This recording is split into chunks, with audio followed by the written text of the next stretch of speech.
Assalamu alaikum everyone and welcome to Nana School. In this series of videos, I explain to you Excel step by step. In the last video, I discussed lookup functions and demonstrated a practical example. Today, I'll dive into two important topics, charts and pivot tables. Let's get started. What is chart? A chart is a visual representation of data in the form of a graph, diagram, map, or table. Why are charts helpful? Charts help us understand large quantities of data and the relationships between different parts of the data by transforming raw numbers into simple visuals. They make it easier to identify trends, patterns, and insights at a glance. Let's create a chart using a simple example dataset. Suppose we have the following sales data.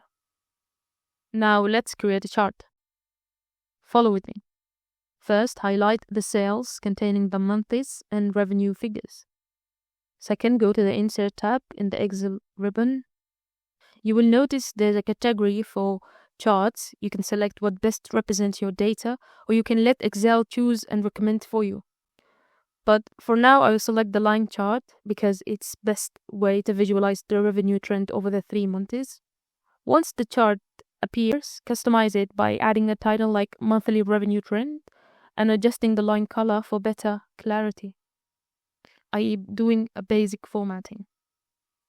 Now let's move to the pivot tables. What is a pivot table? A pivot table is an interactive way to quickly summarize and analyze large amounts of data. It allows you to answer specific questions about your data by organizing and summarizing it efficiently. This tool is especially useful when dealing with complex datasets. Let's use an example to explore pivot tables.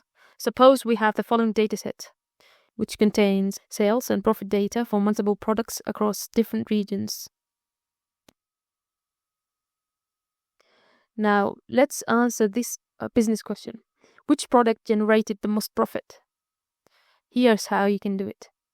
Highlight the table containing your data, and then go to the Insert tab and select Pivot Table.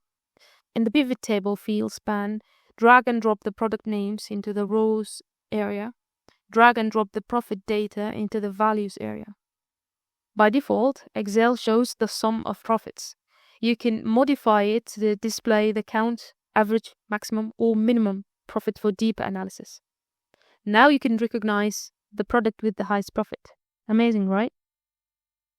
If you found this video helpful, please like, share, and subscribe to Nana School. Have questions or want me to cover something specific, drop a comment below. I would love to hear from you. Thank you for watching and see you in the next video.